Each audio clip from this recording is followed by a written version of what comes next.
So let's just look at some acid and base reactions.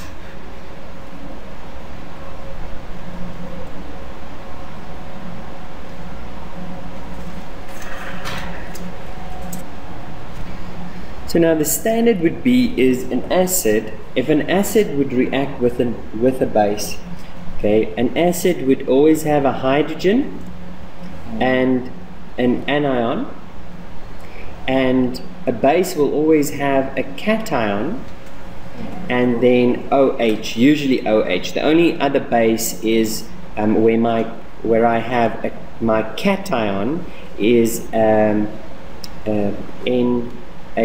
No, it will still have OH, and it must have, because it must donate that. Okay, so I will have a cation. Now, what will happen when these react? Notice that he will donate his hydrogen and he will donate his hydroxide. Okay, so if they do that, I've got a hydrogen and a hydroxide, so I have hydrogen bonded to hydroxide. And what is that? So we get water, H2O. What we're left with is the anion and the cation. We always write the anion first. So we have, our cation first, and which has a positive, and our anion, which is the negative. They will form what is called a salt. A cation and an anion always produce together is always called a salt, okay, or at least the ones that come from. So what will happen when we take an acid and a base? So assume that we have a strong acid and a strong base. Now, in order for this reaction to happen, okay, my strong acid needs to give away his hydrogen.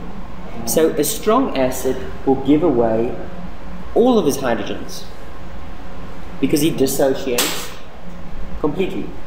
A strong base will give away all of his hydrogens. So in the end, I won't have any more acid left, and I won't have any more base left, and I will only have water left and salt. So a strong acid and a strong base will produce water and salt. That is a solution. And what would be the pH of the solution? Neutral. It will be neutral because there's no more acid or base left. Okay? Now let's say we took a strong acid plus a weak base. Okay? The reaction will still produce water plus salt. But you'll notice that the strong acid donated almost all of his hydrogens. And the weak acid kept back, the weak base kept back some of his hydroxide. So they weren't, in this water that's produced, there will be an excess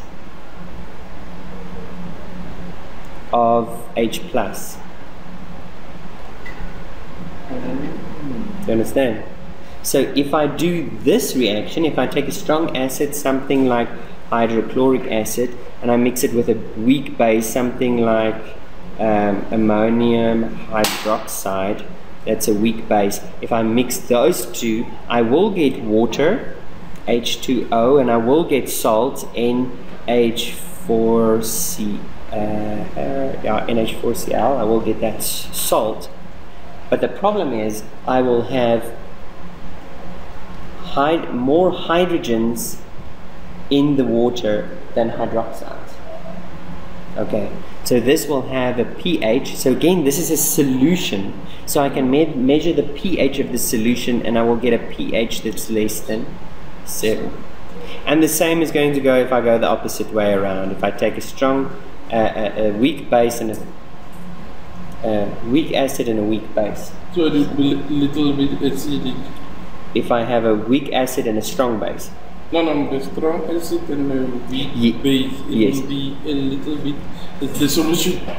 Yes, the solution will be slightly acidic. Okay, that makes sense. And now if I mix it around, if I take a strong base and a weak acid, I will get still water and salt, but if I measure the pH of that water-salt solution, it will be slightly basic. Okay. It will be bigger than 7, yeah. Okay. And if I take a weak acid and a weak base, then I will once again get the similar result as with a weak, a strong acid and a strong base. I'll get a neutral solution because there won't be an excess of either. Okay. Now that is if I had an acid with that. So what I could also do is an acid plus a metal. Okay. So metal would be something like usually one of the first 2 columns, but it can be really any of these up to about a million aluminium with this step here. Okay, can be any up to there, but you assume they'll probably give you one of those. If I had an acid and one of those, they are usually represented with a B, metals. So we will have an acid, which is a hydrogen and an anion, can be more than one hydrogen, plus B, which is a metal. Now you'll notice the metals are always, they are electron rich. They have too many electrons, they want to give them away. So they easily become cations. So they easily become, the anion takes the extra electrons that he has to share, and they become a salt. A cation and an anion together makes a salt. Okay, and now we only have the hydrogens left, so it makes hydrogen gas. Okay, so in other words, if I were to put a metal in hydrochloric acid, what would you see? Sorry? Begin to rust. No. What would you see? Always when you have bubbles. Okay, so assuming that we have our acid is also in a solution. Okay, so we have a solution of acid and we put the base in there. Then we'll start seeing bubbles form. Okay, and the solution will begin to turn salty.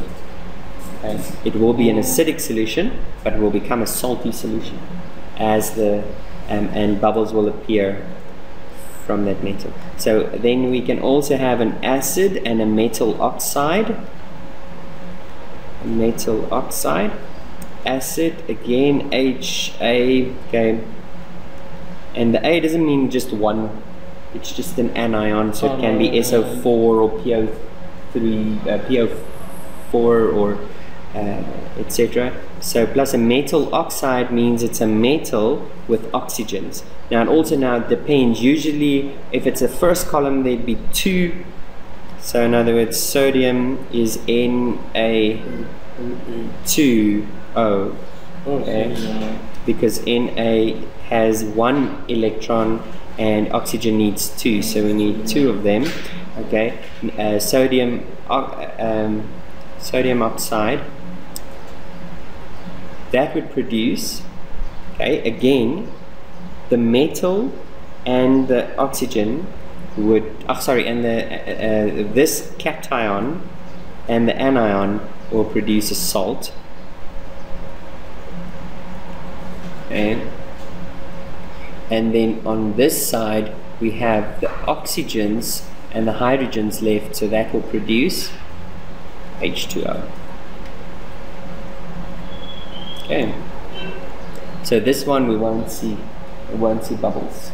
So this is a water that's always formed. Sorry? It's a water that's always formed with the actions. Except for this first one. Yeah. Oh, it would be like... We obviously need an oxygen. So either the oxygen needs to come from the hydroxide, which we had up here, had an hydroxide from the base, then I can form water. And sometimes a water, except when it's just metal, because then where am I going to get the oxygen from to make water?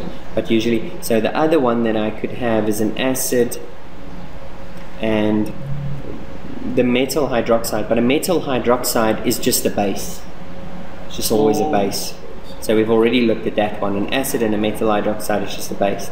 An acid and a metal oxide we've looked at. Now an acid and a carbonate is another common one that we look at. An acid and a metal carbonate.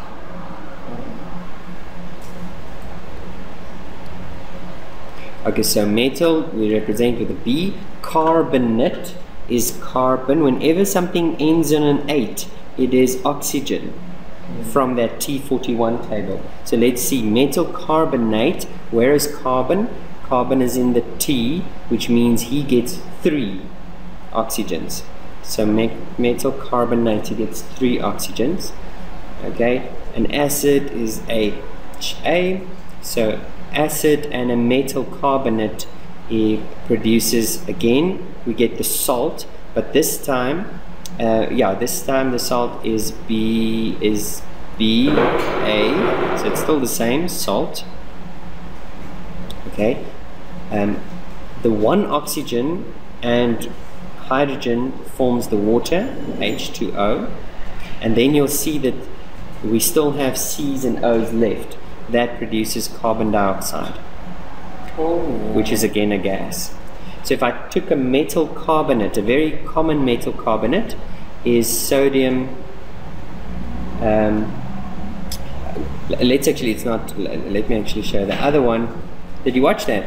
Yes. Excellent, then you're right on time. So another one that I could look at is a metal bicarbonate.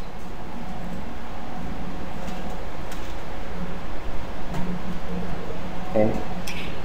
Bi, if you remember from the naming of I think it's covalent bonds, when I have a bi in there, or it's in ionic bonds, it represents a hydrogen.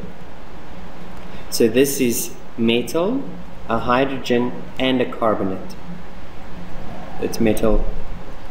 Now this one is exactly the same, it's just the ratios that's different. So for example, here you see you only have 1 hydrogen, so you're going to probably multiply this one with 2, and then you're going to produce 2 of those, and then you have to, you eventually have to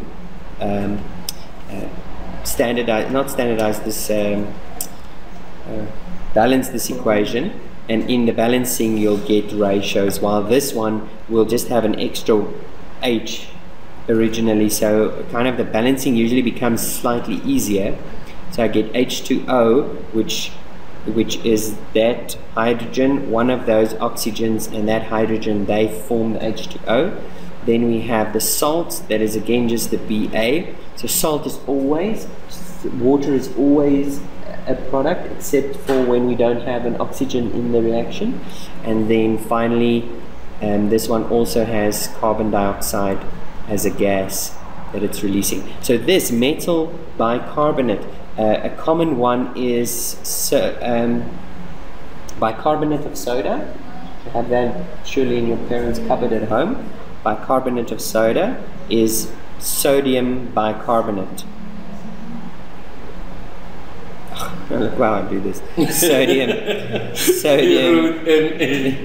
bicarbonate. Sodium bicarbonate. And you can go and test what happens to sodium bicarbonate if you add some vinegar to it. It starts to fizz. And what is that fizzing? What's it releasing?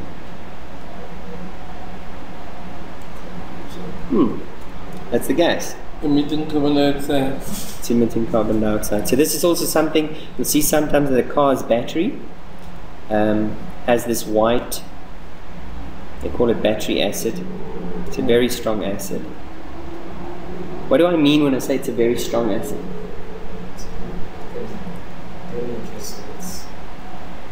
Yes, that's the effect. But what is the definition now? You missed it. So you're going to have to say. it ionizes completely, which means if I put it in water, the acid itself dissociates into hydrogen, and all of the acid dissociates into hydrogen. And so battery acid is a strong acid. In other words, it dissociates completely. Now, it's a white substance around the poles of this, like this white powder. And now if you take some bicarbonate of soda and you mix it with water to make a solution, and you pour it over there, it starts fizzing. And what is it producing when it's fizzing? It's producing a salt. So afterwards you'll see, it usually falls on the floor because you're pouring it in the engine. You'll see there's a white, when it dries, there's a white precipice on the floor. That's a salt.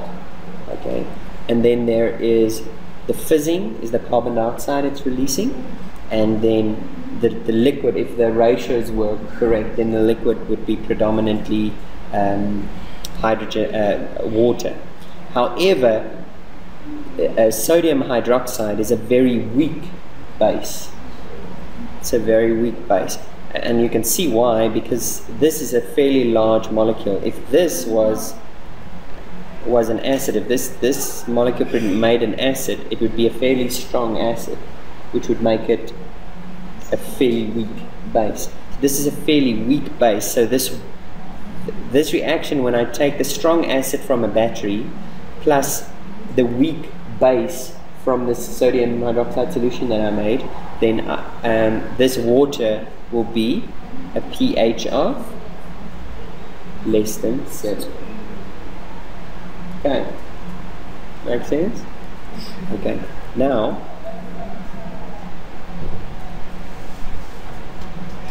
that's all of the reactions we're going to look at.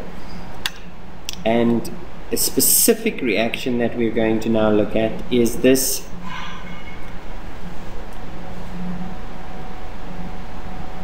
acid-base reaction. Because if I use a strong acid and a strong base, then I can neutralize the one or the other by making a water solution. So even if I had a weak acid, okay, I can neutralize a weak acid with a strong base. I'll just use less of it, because it's all about giving. So remember now, when I have a weak acid in a solution, I've got a certain number of hydrogens. Okay. If I now add an acid to it, I am adding hydrogen ions. So I'll take my acid, I'll put it in a solution, it will dissociate into hydrogens, and now I just need to add enough hydrogens so that all of the hydrogens in the weak acid that was dissociated will each get a hydrogen. And then and they will produce then the water molecule. Okay, and the water molecule itself, when it dissociates, it will be perfectly H plus OH. So in other words, it would be neutralized. Okay, does that make sense? Now that is called a titration.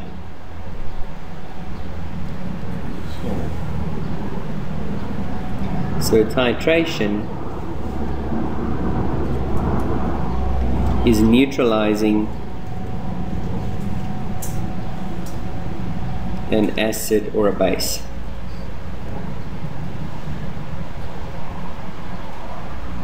With obviously the other one.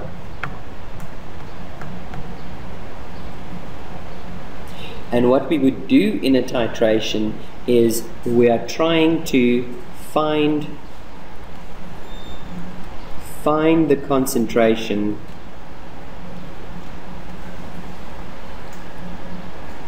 of an unknown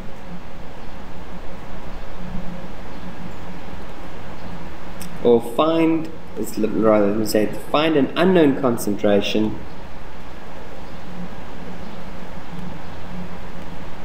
with a known concentration, So let me give you the basic overview of how this will work. Is we will have a pipette and a burette. So here's my burette. Burette is a little tap here at the bottom. Okay, we'll have a canonical flask. Yeah. In this flask, I will have my unknown.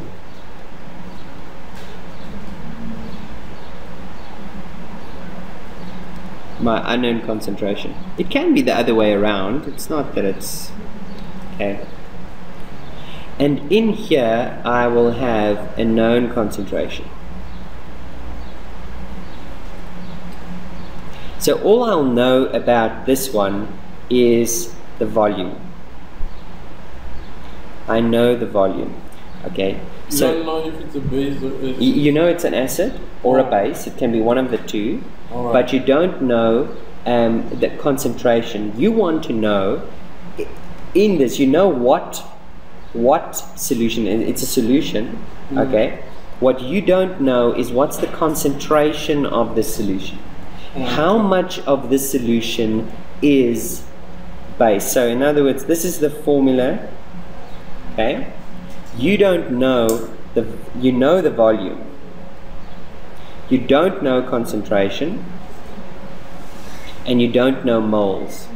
Okay. Now, I've said it yesterday as well, is when we do calculations, we can measure volume, we can measure grams, we can measure, what was the other one I said we can measure? Certain things we can measure. But that's not what we can do calculations on.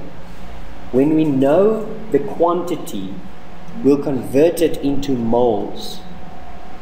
Now, when I work in moles, I do my calculation in my moles, because when I look at my reaction, HA plus BOH produces, because this is what I'm going to have. I'm going to have either an acid or a base in here, and just the opposite in here. So either a base or an acid in here.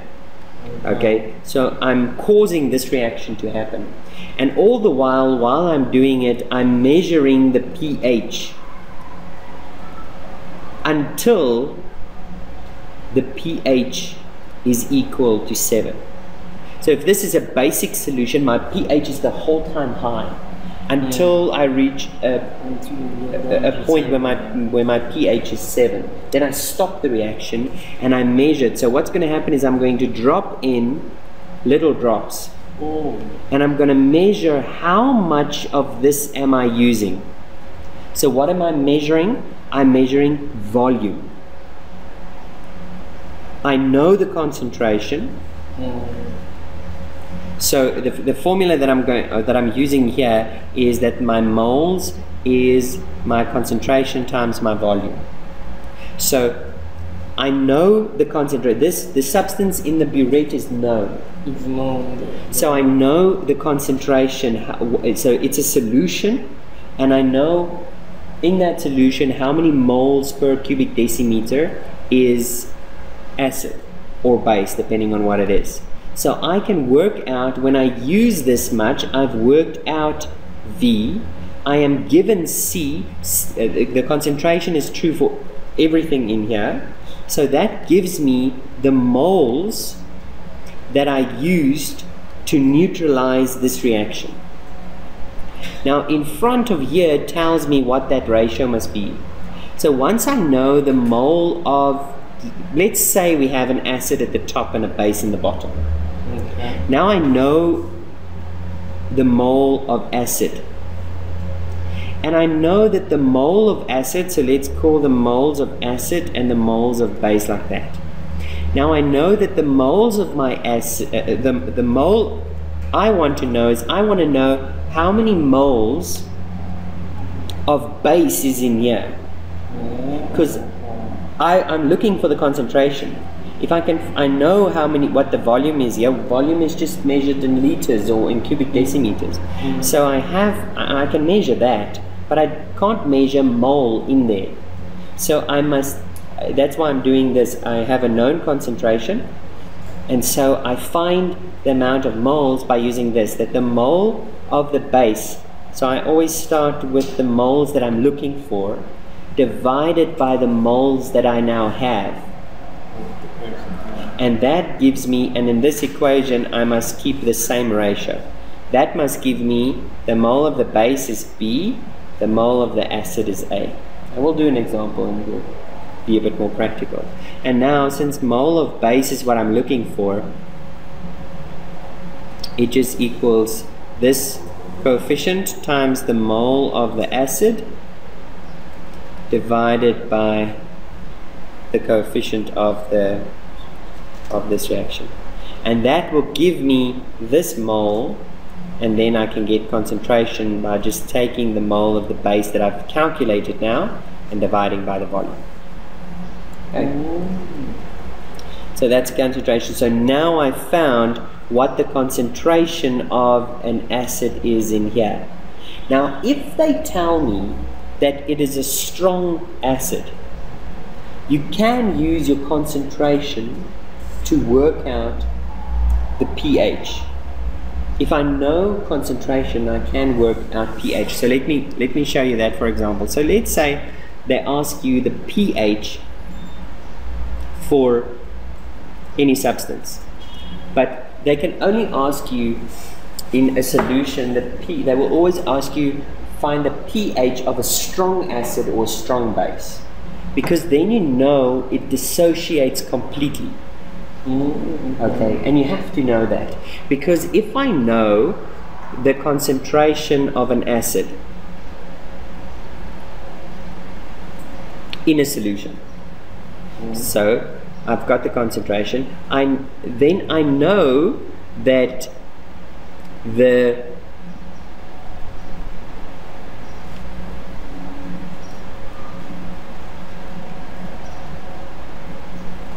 so for example, let's say I have hydrochloric acid.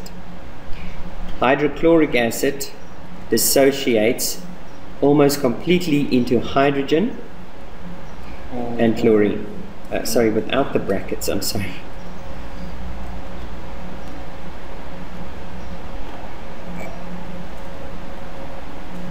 Now if they tell me that this hydrochloric acid is put into an aqueous solution and they tell me the concentration, that means how many moles of that acid did they put in for every cubic decimeter.